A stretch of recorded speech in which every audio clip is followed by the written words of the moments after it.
उम्मीद के मुताबिक जिस तरह का समाजवादी पार्टी को उम्मीद थी उस तरह का रिजल्ट नहीं मिला। तो बसपा और भाजपा ये जो संबंध दिख रहे थे, भले ही प्रत्यक्ष रूप से नहीं दिख रहे थे, शुरुआत से ही बसपा पर एक आरोप लगता रहा है कि वो भाजपा की बी टीम की तरह काम कर रही है। अल्पसंख्यक और दलित दोनों कांग्रेस की तरफ जा रहे हैं। नतीजों को देखिए तो आप ये देखिए कि जो बसपा का जो काडर वोट बैंक था जाटो, वो भी उनसे छिटका कि भाजपा से हमारे आरक्षण को खतरा है। शपथ ग्रहण के बाद भाजपा अभी से इस पे लगेगी और इस पे काम करेगी। नमस्कार, अमरउजाला.com से अमित मुद्गल।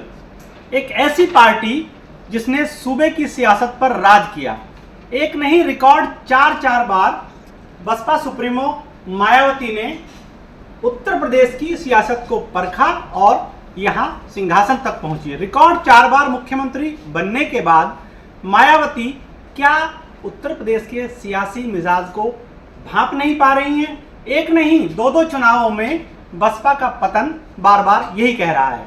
इस लोकसभा चुनाव के बाद अब नई चर्चा शुरू हो गई है, क्योंकि बहुजन समाजवादी पार्टी का खाता 0 रहा। इससे पहले हम यदि बात करें विधानसभा चुनाव की, तो उसमें भी बसपा का खाता बमुश्किल खुल पाया और मात्र 1 सीट जीत पाई। क्या दलित विचारधारा नया आकार ले रही है?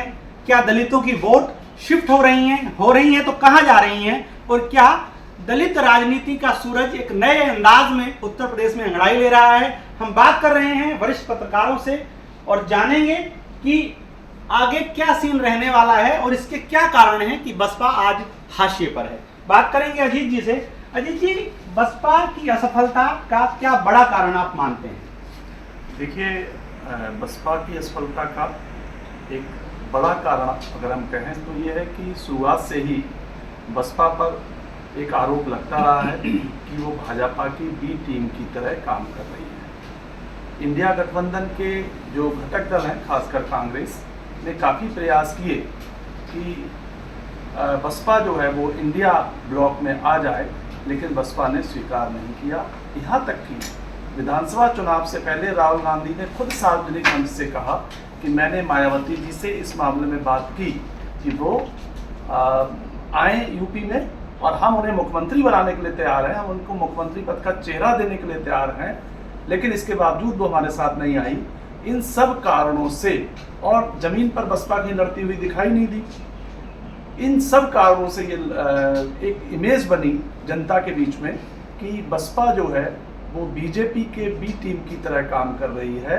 और इसके साथ साथ अमित जी, जो मैं एक बहुत महत्वपूर्ण बात रही कि जो संविधान के लिए या आरक्षण के लिए जिस तरह से आक्रामक होकर इंडिया गठबंधन ने भाजपा पर आरोप लगाए, भारतीय जनता पार्टी पर आरोप लगाए, उस आक्रामकता के साथ बसपा उन्हें लड़ती हुई नहीं दिखी। ये सब कारण ऐसे हैं, कोई ये कारण नहीं है जी, ये तमाम कारण ऐसे हैं जिनसे दलितों ने ये इस बार यूपी में दलितों ने अन्य विकल्पों पर भी विचार किया। विकल्प चुने, किस परिस्थितियों में चुने? बहुत बारीकी से नजर रखने वाले बहुजन समाजवादी पार्टी की राजनीतिक गतिविधियों पर अशोक मिश्रा जी हम बात करेंगे।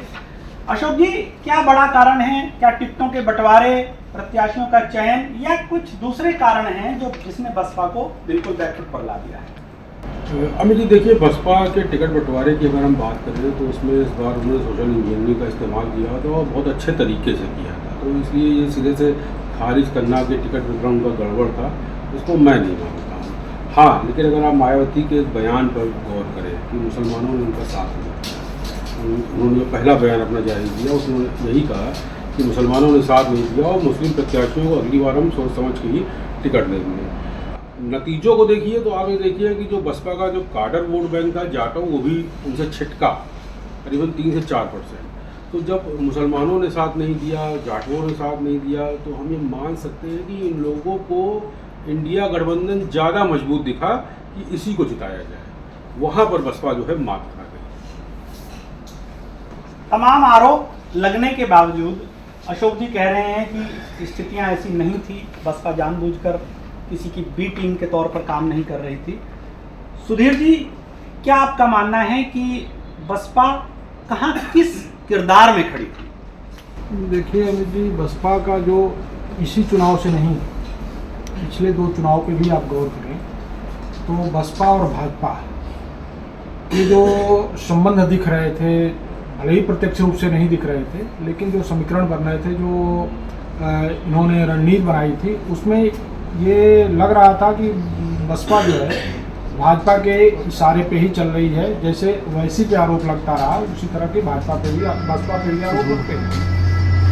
रही बात वोट शिफ्टिंग की, तो वोट शिफ्टिंग में भी आप देखिए कि जो इस बार संविधान वाला मुद्दा था, मायावती से जो दलित वोट जुड़ा था, उसका सबसे बड़ा कारण मायावती का चेहरा नहीं था, अम्बेडकर का चेहरा था। अम्बेडकर को दलित अपना भगवान मानता है, तो अम्बेडकर के नाम पे दलित जुड़ा था मायावती से, और इस बार उसके बिदकने का जो कारण है वो यही है कि उसके दिमाग में इंडिया गठबंधन ने बैठाया कि जो तुम्हारे भगवान अम्बेडकर हैं, उनके द्वारा रचित जो संविधान है उसको बदलने की बात हो रही है, आरक्षण हटाने की बात हो रही है। इससे जो है नाराज होकर के दलित जो है बसपा से किनारे। नई राजनीतिक समीकरण खड़े हुए, बसपा को तो नुकसान हुआ ही, किसी को लाभ हुआ, किसी को बेहद नुकसान हुआ, लेकिन सारी राजनीति में कांग्रेस कहीं ना कहीं लाभ में दिखी। कि इस नाराजगी का और बसपा को होने वाले भारी नुकसान का कितना फायदा कांग्रेस को गया? अमित जी, निश्चित तौर पर कांग्रेस को फायदा मिला। हम आपको ले चलते हैं 2022 के चुनाव के ठीक पहले समाजवादी पार्टी ने एड़ी चोटी का जोर लगाया कि जो बसपा का वोट बैंक है वो मेरी तरफ आ जाए। इसके लिए अंबेडकर सम्मेलन, कांसीराम जी की जयंती और भाजपा के जो बसपा कैडर के नेता थे सबको समाजवादी पार्टी में ले आया गया। लेकिन उम्मीद के मुताबिक जिस तरह का समाजवादी पार्टी को उम्मीद थी उस तरह का रिजल्ट नहीं मिला। इस रिजल्ट को देखने के बाद कांग्रेस ने नया प्रयोग किया। कांग्रेस पूरी तरह से दलितों और अल्पसंख्यकों पर फोकस की। दलित संवाद यात्राएं निकाली गई, दलितों के साथ बैठकें शुरू हुई और कांग्रेस के हर कार्यक्रम में उन्होंने अंबेडकर और जो दलित संत थे 11-12 संतों की तस्वीर लगा करके, मतलब एक हिसाब से पूरा अभियान चलाया गया एक मिशन मोड में। बूथ स्तर पर भी ये काम किया। तो उसका रिजल्ट ये था कि विभिन्न दलों के जो दलित नेता थे वो कांग्रेस की तरफ मूव किए। उनका मूवमेंट और मतदाताओं का जो रुझान दिखा, यही वजह है कि समाजवादी पार्टी कांग्रेस से गठबंधन करने के लिए विवश हुई।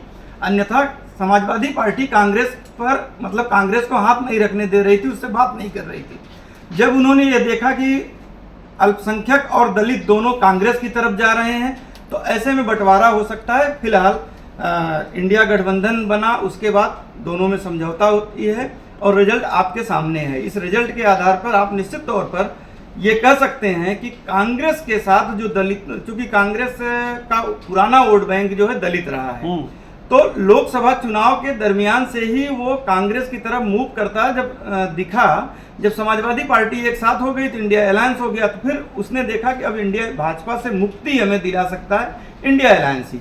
यही वजह है कि दलित वर्ग की सभी जातियां, मतलब आप देखें कि जाटव वोट, हरिजन वोट जो पूर्वांचल में है वो कभी भी दूसरे दलों के पास नहीं जाता था, लेकिन इस बार गया है। तो निश्चित तौर पे हम कह सकते हैं कि भविष्य की राजनीति के लिहाज से दलित वोट बैंक और मुस्लिम वोट बैंक दोनों कांग्रेस के लिए फायदेमंद है। दलितों की शिफ्टिंग सपा कांग्रेस गठबंधन का बड़ा कारण बनी। इस बात में कितना दम है और इस तर्क को सियासी फिजा ने कैसे भांपा और किसने क्या फायदा उठाया, बात करते हैं अजीत जी से। देखिए अमित जी, हम लोग अगर ये इस पर देखें कि जो दलित वोटों की शिफ्टिंग है, ये शिफ्टिंग हमको लोकसभा चुनाव में बड़े पैमाने पर दिखी, लेकिन इसका जो भ्रूण है वो विधानसभा चुनाव से पहले ही पड़ गया था। जब हम लोग विधानसभा चुनाव में ग्राउंड रिपोर्टिंग में लोगों के बीच जाते थे तो तमाम दलित लोग ऐसे हमको मिले, आम मतदाता, कोई चाय की दुकान है, कोई चाय की दुकान है छोटी मोटी, किसी की पान की दुकान है, कोई और छोटा मोटा काम करता है। उनका कहना था कि भाजपा से हमें हमारे संविधान को खतरा है। लेकिन परिणाम इस तरह के आए कि उसको विधानसभा चुनाव के कि बीजेपी इसको भांप नहीं पाई कि उसके खिलाफ एक नया माहौल तैयार हो रहा है। वो भ्रूण पड़ा था विधानसभा चुनाव से पहले। उसके बाद 69,000 शिक्षक भर्ती को जब उसमें ओबीसी आरक्षण को लेकर सवाल उठे और कोर्ट ने भी जो सवाल उठे उन पर अपनी मोहर लगाई, उसके बाद ये बात बलवती होती गई, लोगों के दिमाग में ये बात बैठती गई कि भाजपा से हमारे आरक्षण को खतरा है। और वो जो भ्रूण विधानसभा चुनाव से पहले पड़ा था, वो लोकसभा चुनाव में आते आते अपने पूरे यौवन, ये अपने कहना चाहिए चरम पर पहुंचा और उसने भाजपा को बड़ा नुकसान पहुंचाया। एक बात मैं और आपको कहना चाहता हूं कि ये भाजपा के लिए अल्टीमेटम भी है, चुनौती भी है, इस मसले को कैसे एड्रेस करे कि गांव-गांव तक जो ये बात पहुंची है कि भाजपा से संविधान को खतरा है, इसे लोगों के दिमाग से हटाना बीजेपी के लिए कोई छोटी चुनौती नहीं है, एक बड़ी चुनौती उनके सामने है। किस तरह से निपटेंगे ये उनको देखना है। चुनौती भाजपा के सामने भी है, लेकिन फिलहाल बड़ी चुनौती बहुजन समाजवादी पार्टी के सामने है। पुनर्मंथन, पुनर्गठन किस दौर से गुजरना होगा ये आने वाला समय बताएगा। फिलहाल बसपा अपने राजनीतिक समीकरणों को साधने की किस तरह की तैयारी कर रही है और अपने भविष्य को कैसे साध रही है, हम जानेंगे अशोक मिश्रा जी से। देखिए, अगर बसपा के बारे में अगर हम बात करें तो पिछले 12 साल पहले अगर हम जाते हैं कि बसपा की सरकार यहाँ 2012 में हटी थी, उसके बाद से बसपा ने 3 चुनाव लगातार जो है वो खेले और तीनों में जो है बुरी तरह उसको शिकस्त का सामना करना पड़ा। 2019 का चुनाव उसने सपा के साथ मिल कर लड़ा था, 10 सीटें उसको मिली थी। तो ये कहा जा सकता है कि अब बसपा को अपना फिर से अपना वजूद बचाने के लिए जो है किसी न किसी पार्टी के साथ जो है जाना पड़ सकता है। पार्टियों की इस लड़ाई में चंद्रशेखर आजाद एक बड़ा नाम निकल कर सामने आए हैं, जिनके पास कोई पार्टी नहीं थी, सिर्फ अपनी पार्टी आजाद समाज पार्टी के दम पर वो चुनाव जीत गए और दलित राजनीति को एक नया मोड़ दिखाया। तो क्या बसपा के लिए चंद्रशेखर भी आने वाले समय में चुनौती नहीं है? देखिए, चंद्रशेखर अभी तक तो चुनौती नहीं थे, लेकिन जब नगीना में चंद्रशेखर ने अपनी दावेदारी पेश की, केंद्र सरकार ने उनको 5+ सिक्योरिटी प्रदान कर दी और सबसे बड़ी चूक वहाँ पे आकाश आनंद ने की कि जो उन्होंने नगीना में अपनी चुनावी रैली का जो आगाज़ किया और सबसे पहला हमला उन्होंने चंद्रशेखर पर ही बोल दिया। तो वो एक तरह से हम ये कह सकते हैं कि उन्होंने जीत जो है परोस करके चंद्रशेखर के को दे दी।